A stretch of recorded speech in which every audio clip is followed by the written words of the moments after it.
Ne na duhet modernizimi I sistemit veterinar.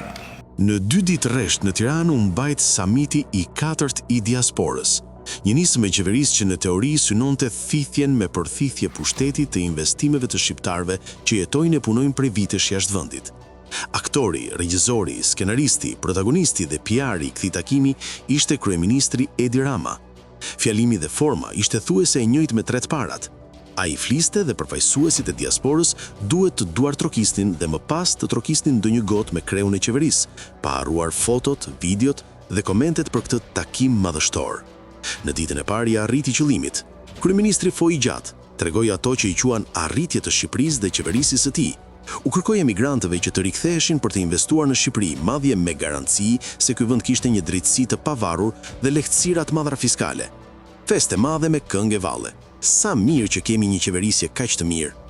Asnjë zë kundër për diskutim nuk do të piptinte nga ata që pren biletën nga ana e anës për të qenë të pranishëm në këtë ngjarje histerike dhe as pak historike.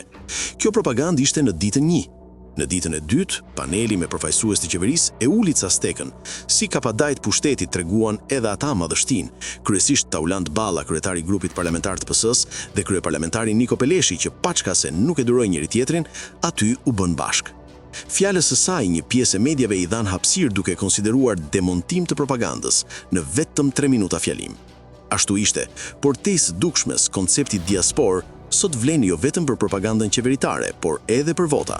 Në zgjedhjet parlamentare të vitit kaluar, diaspora për herë të parë u bë pjesë e zgjedhjeve. Vota e tyre nëpërmjet postës u numërua. Befasia ishte me fletushkun e verdhë që herë hidhej nga emigrantët, herë nga patronazhistët, sidomos në Greqi. Në fund, diaspora I vundi një dank të rënd vetes. Rreth 68% e votës e emigrantëve u lexua në mbështetje të PS-s, ndërsa pjesa tjetër u nda për partitë opozitare. Kaq vlen për pushtetin. Një vot më shumë, një fjalim për kryeministrin që bënte adhetarin e madh në takimet nëpër Europë dhe si shpërblim u ofruan për çudrim mental, jo pak për 13 vite në pushtet, duke I detyruar të mbushnin sallën, të duartrokisnin gjatë dhe në fund të kënaqeshin me aheng në praninë e kryeministrit.